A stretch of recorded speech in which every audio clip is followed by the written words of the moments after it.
Finally, no more iPad mini rumors. The latest Apple event has taken place, and we've got all the details on the 4th gen iPad, the newest MacBook Pros, and yes, the iPad mini. Plus, Doc Pop is back to show off his killer fingerboarding skills in TrueSkate today on AppJudgment.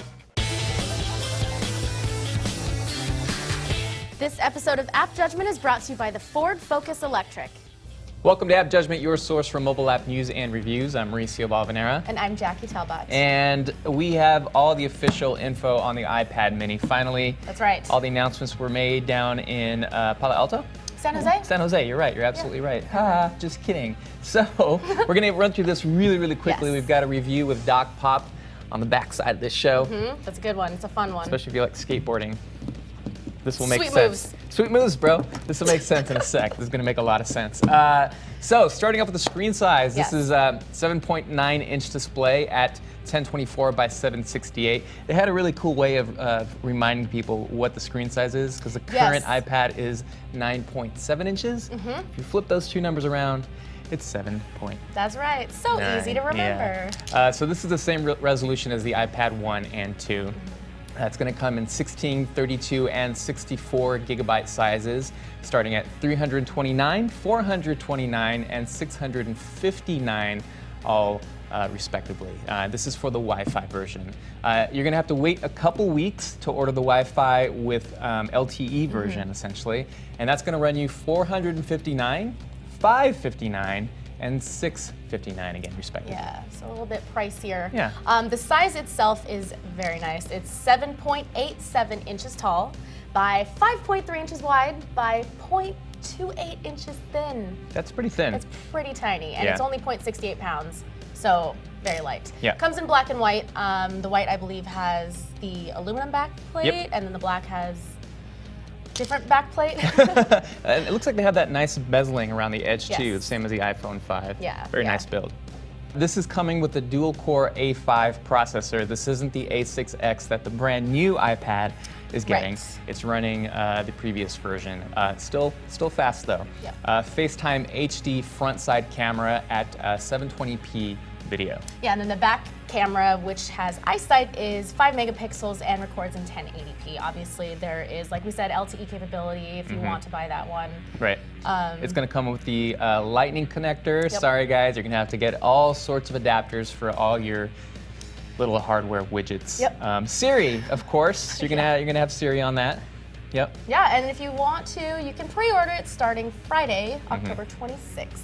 So that's the major features of the iPad mini. Yep. They also did talk about the 4th gen iPad, which this is a big bump up in specs. Refreshed a lot of things. It's running the A6X processor. Brand new, smoking fast. Yeah. Almost twice as fast. Yes, exactly. It has the same FaceTime HD front-facing camera with 1080p. Again, Lightning connector on this guy. This is also coming in the 16, 32, and 64 gigabyte sizes at $499.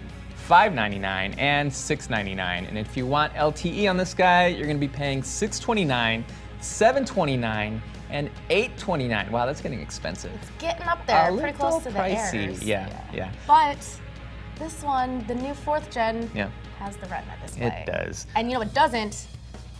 The little guy. The little guy is missing it. It's a little disappointing. It's a bummer. I mean, I understand wanting to keep it in the reasonable price point. Yeah. But you know, there's so many awesome new features that Apple's doing that they're leaving out of their new devices, which, you know. Is this a reasonable price point? You can get a Nexus 7 right now for $200. I think for the Apple branding, it's not that much more, and I think it's in line with the way Apple has priced things in the past. Yeah. And the fact that their new MacBook Pro is like, oh, only $1699. Yeah. It's like, dude, that's a lot of money. To be honest, I'm not all that surprised, especially with the new iPod Touch 5th generation coming in at $300. There is no way that the iPad mini was going to come in under that. No. So it's a little disappointing, but not really. Like you said, I'm not all that surprised. I'm probably gonna get myself one, and I'm probably gonna wait the extra 2 weeks to get the LTE version. I think that way I'm running my Android phone and now a Apple tablet. Crazy. Crazy. That's so I don't know. crazy. Let us know what you guys think. Are you going to get one? The other day in the office, we asked a bunch of people whether they were going to buy the iPad mini, the Microsoft Surface, or the Google Chromebook. And this is what they had to say. I'm probably not going to get any of them. I love the Chromebook as an idea, but I would never use it instead of my laptop. The Surface sounds really interesting with the touch-type keyboard. And the iPad mini is a smaller iPad, which sounds awesome. So if I were to get any of those three, I think I'd probably get the iPad mini. What are those? If it's not a lens or a camera, I don't want it. I think I'm gonna get the iPad mini because I feel trapped by Apple's ecosystem. I don't think I'm going to get either of them, actually, because my first generation iPad works just fine. Well, I probably won't be getting any of them, but if I were to get one, I would get the Surface because I just want Microsoft to succeed because they haven't done anything in a long time. So I'm cheering them on. I'll probably be getting the iPad mini, mainly because I'm already kind of in the Apple ecosystem, and I've played with the new Chromebook. I think it's a little too big for my taste and kind of plasticky. The Surface looks really nice. I kind of definitely want to give it a try.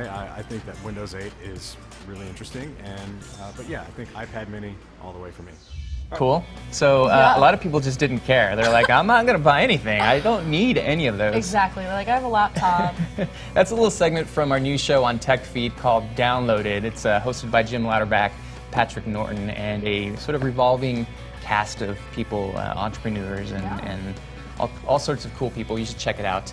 Coming up, we're going to have a review of TrueSkate with Doc Pop. He was here the other day. Yep. He surprised us with this app. He was like, oh man, you never used a fingerboard in class? Yeah, definitely. Land lat, You're going to see a lot of this stuff. Very interesting app. Check it out. But first, a word from our sponsor. Today, once again, we're sponsored by our friends at Ford, and we're spending some more quality time with the Focus Electric. We're taking a closer look at the mileage and electric range. Being 100% electric with 0 emissions and 110 mpge city, that's electric miles per gallon equivalent, makes it the most fuel-efficient 5-passenger vehicle in America. And your efficiency will go up or down depending on your unique driving style. Fuel efficiency is just one of the many amazing features found in the Ford Focus Electric. Tune into future episodes to see more. Thanks again to Ford for sponsoring our show today and for their commitment to technology. Back again with Doc Pop. Doc, you came in the other day to talk about your Postergram Inc. Get the vote out cards. But while you were here, you're showing me this awesome game called TrueSkate, and I know nothing about it aside from watching you play it, and it looks amazing. TrueSkate is insane. I used to love fingerboarding. Was not too good at skateboarding, but this is so much like fingerboarding. This is TrueSkate, so it's better than true fingerboarding. Really, I mean, it's insane though. Like, so like the basic functionality is like sort of steering with one finger and kicking with the other. Right, and that's just, that feels so good. It just feels kind of like fingerboarding. And what you're seeing on screen here, I think what you really need to see Doc's hands here on the screen, because he's doing sort of that skating motion that you would if you were fingerboarding. Yeah. And the physics are kind of spot on, where if you do a kickflip, you have to catch the board at the right time as well, or else you fall. So this isn't like Tony Hawk. This isn't a skate game that's all about combos and kind of unrealistic stuff. Those are great games, but this is almost more of a physics game. It's like literally like kind of kicking the board back doesn't just make you magically do an ollie. Yeah. You have to kick the board back and then tap it. Yeah. You have to swipe to the right and then land it. You have to catch it at the right moment. Yeah, and that's where things get insane. Is like actually doing kind of real. Again, it's not like the idea isn't that you're like a good skateboarder. If you can do this, you can skateboard or whatever. Sure. But if you can fingerboard, you totally can. This is true skateboarding. It translates to the real world just fine. I can't wait to get a skateboard now because amazing. Did you like this better on the iPad? I saw you playing it on the iPhone, and it doesn't look like a whole lot of real estate on there. Yeah. So in terms of iPad versus iPhone, your hands kind of block a lot of the screen on the iPhone. Yeah. So I found that I kind of was like kicking and then steering, kicking, jumping, landing. With this, I feel like this is probably more what they design, where you kind of keep a finger on the whole time. Sure. And then this feels way better because I can actually see the screen. Free?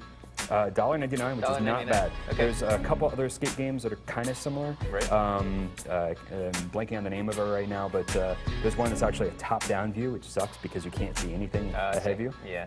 And that one's $4, I think. This one's $1.99, way better bargain. And you like this one better? And it's universal. Cool. iOS only, no Android that you know of, right?